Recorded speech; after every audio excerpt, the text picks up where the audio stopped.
Halo semua, di video kali ini saya akan berbagi tentang perpajakan.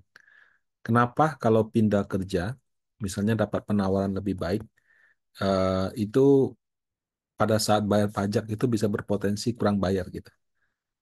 Nah, mungkin ada yang jadi pengalaman juga ya. Jadi misalnya dia kerja di perusahaan A, kemudian dapat offer lebih baik, mungkin gajinya jauh lebih tinggi, fasilitasnya lebih baik, dia pindah. Nah, sudah lewat setahun, dikasih bukti potong segala macam, pas lapor SPT. Nah, pas lapor SPT ternyata kurang bayar gitu. Nah, mengapa hal ini bisa terjadi? Kira-kira hitungannya seperti apa? Nah, em, sebut saja Wayan ya. Kalau secara perpajakan single, jadi dia PTKP-nya, sorry bukan K0, tapi TK0, tidak kawin, 0 anak gitu. Ya, maaf ini koreksi ya. Nah, Januari Juni dia bekerja di perusahaan A, gaji grossnya 10 juta. Dia terima THR di bulan Maret juga 10 juta. Dia berhenti di bulan Juni tanpa pesangon. Misalnya masa kerjanya masih pendek lah 1 tahun gitu. Nah, kemudian di bulan Juli, bulan berikutnya dia pindah ke tempat baru di perusahaan B. Bekerja sampai Desember, gaji grossnya 15 juta. Nah, perhitungan pajak waktu di perusahaan A sebagai berikut. Gaji gross 10 juta, waktu kita terima gajinya gross itu nggak cuma 10 juta gaji. Ada lagi yang namanya BPJS, Bapak Ibu. BPJS itu ada BPJS tenaga kerja, ada BPJS kesehatan. BPJS tenaga kerja itu ada jaminan kecelakaan kerja sama jaminan kematian, JKK, JKM. Nah, JKK, JKM ini program yang sangat bagus terus terang. Kalau misalnya mengalami kecelakaan kerja, di kantor saya dulu pernah ada satu kejadian, dia jatuh dari motor waktu berangkat ke kantor, menyebabkan kakinya itu harus dipasang pen gitu. Nah, waktu itu dia dirawat di rumah sakit yang bagus waktu itu ya, Siloam kalau nggak salah. Itu ditanggung full biayanya dari perawatannya, pasang pennya dan lepas pennya gitu. Dan itu bukan BPJS Kesehatan, tapi BPJS Tenaga Kerja. Kenapa? Karena dia mengalami kejadian waktu bekerja, berangkat kerja, kecelakaan jatuh gitu. Nah, itu juga sebelum-sebelumnya lagi juga pernah satu orang. Dia jatuh waktu berangkat kerja dan kira-kira biaya rumah sakitnya juga coverage-nya juga jauh lebih bagus. Dan sampai sembuh biasanya. Itu namanya JKK. Nah, kalau JKM, kalau meninggal itu juga dapat semacam uang pertanggungan ya. Nah, jadi atas fasilitas ini disebut asuransi. Perusahaan membayarkan 0,24 sama 0,3%. Jadi kalau gajinya 10 juta itu 0,24 24 ribu, 0,3% 30 ribu. Jadi perusahaan bayarin 54 ribu gitu. Nah, kalau yang JHT, JP gimana Pak? Kalau JHT, JP itu kayak tabungan aja. Pada saat pensiun kita ambil. Jadi itu dianggap bukan penghasilan yang dipotong pajak progresif. Kenapa? Karena pada saat kita ambil, dipotongnya pajak final seperti itu. Jadi itu bukan komponen penghasilan. Kemudian ada BPJS Kesehatan. Nah, BPJS Kesehatan ini sama kayak asuransi JKK, JKM. Masuk rumah sakit, ditanggung seperti itu. Nah, BPJS Kesehatan ini 4%, tapi ada limit gaji maksimalnya. Jadi kalau dia gajinya lebih dari 12 juta, itu dikalikan 12 juta aja, yaitu 480 ribu. Tapi kalau di bawah 12 juta, dikalikan gaji aktual. Dalam kasus ini gajinya karena 4%, gajinya 10 juta dikali 4%, 400 ribu. Nah, baru dari karyawan potong 1%, 100 ribu. Nah, atas porsi yang yang dibayarkan oleh perusahaan, JKK, JKM, dan BPJS Kesehatan, itu dianggap sebagai penghasilan bruto bagi si karyawan. Jadi penghasilan brutonya 10 juta, tambah 54 ribu, tambah 400 ribu. Nah, sesuai dengan tarif pajak efektif, kalau gaji 10,45 juta itu TER-nya 2,5%. Jadi, waktu dia terima setiap bulan, itu potongan pajaknya adalah 261.350. Nah, jadi potong, potong, potong ini. Nah, pada saat di bulan Maret, dia terima THR, anggap saja nilainya 10 juta. Jadi penghasilan dia itu adalah 20 juta 454. Yang kalau berdasarkan tarif TER itu 9%. Jadi potongannya 1.840. Nah, pada saat dia resign di bulan Juni, itu PPh-nya dihitung ulang gitu. Jadi dia nggak pakai TER lagi, karena itu dianggap seperti akhir tahun. Nah, pada saat dia resign di bulan Juni, dihitunglah penghasilan dari Januari sampai Juni 72.724.000. Nah, kemudian dikurangi biaya jabatan. Itu biasanya 5%, maksimal 6 juta kalau nggak salah. Jadi kalau lebih dari 6 juta, itu nggak dipotong lagi eh, lebih dari itu. Kemudian, ini maaf ya, bukan K0 ya, PTKP TK0, tidak kawin 0, 54 juta. Nah, jadi 72 juta kurang 3.600.000, potong 54 juta, sisanya 15.087.800. Ini disebut dengan penghasilan kena pajak. Nah, dari 15 juta ini baru dikalikan sama tarif pajak penghasilan. Nah, karena di bawah 60 juta, itu kenanya 5%, 754.000. Nah, tapi selama bekerja kan dia sudah dipotong 200, 200, 1.800.000, 200, 200, 200. Jadi dia sudah dipotong 2.800.000. Sementara kewajiban pajak dia cuma 754.000. Akibatnya terjadi lebih bayar.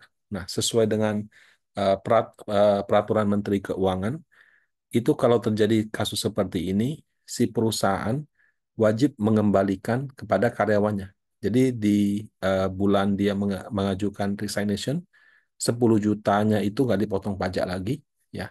Kemudian dia dapat pengembalian pajak 2.100.000. Nah, jadi dia terimanya malah 12 jutaan gitu. Em, tapi 2 jutaan ini adalah pengembalian pajak, bukan bukan apa namanya, bukan pesangon, bukan apa. Benar-benar hanya pengembalian pajak. Nah, terus kalau perusahaan mengembalikan pajak itu gimana? Nah, itu uang bisa dia pakai untuk bagi perusahaan ya, bisa dipakai untuk kredit pajak. Jadi tahun depan misalnya perusahaan punya kewajiban pajak 1 miliar. Nah, dia bisa dipotong 2.100.000. Itu dianggap sebagai kredit pajak. Nah, jadi karena dia sudah bayar 2.800.000 dikembalikan 2.100.000, pajak yang dia bayarkan adalah cuma 754.000. Kenapa? Karena ya selama dia bekerja di perusahaan A 6 bulan, penghasilan dia 72 juta. Jadi dia cuma bayar pajak 754.000. Nah, kemudian masuklah dia di perusahaan B. Nah, starting salary-nya dari bulan Juli. Eh, ini maaf, Juli sampai Desember ya. Tapi maksudnya Juli sampai November pakai hitungan tarif pajak efektif. Kalau 15 juta ditambah JKK, JKM sama BPJS, BPJS-nya cuma 480.000 karena maksimal 4% dari 12 juta. Jadi penghasilan bruto dia itu 15.561. 15.561 itu kena tarifnya yang 7%. Jadi setiap bulan dia dipotong 1.089, 1.089, 1.089 dan seterusnya. Nah, kemudian di eh, tes tes, oke sorry. Kemudian di bulan Desember ya itu dilakukan hitung sendiri. Hitung sendiri itu maksudnya eh, kayak akhir tahun kan. Jadi selama 6 bulan kerja di perusahaan B, dia tuh terima penghasilan 93 juta. Sudah bayar pajak 5.400.000. Dihitung lagi lah dia punya kewajiban. Nah, penghasilan dia 6 bulan 93.366 dikurangi biaya jabatan 5% maksimal 6 juta. PTKP tidak kawin nol, sorry ini koreksi juga, 54 juta. Jadi 93 kurang 46 kurang 54 dapatlah 34.700. 34.700 kan di bawah 60 juta. Kena pajaknya juga 5%. Jadi pajak dia kewajibannya cuma 1.700.000. Tapi dia udah bayar nih 5.400.000. Jadi terjadi kelebihan bayar 3.700.000. Makanya di bulan Desember dia dapat 15 juta, nggak potong pajak, plus dapat lagi pengembalian pajak itu 3.700.000. Nah, lumayan dong ya. Resign dari perusahaan A dapat lebih bayar pajak 2 jutaan, pas di bulan perusahaan B selesai dapat lebih bayar pajak 3.700.000. Nah, pajak yang benar-benar dia bayarkan adalah 1.700.000. Ini di Desember ya. Anggap aja awal Januari dia terima slip gaji.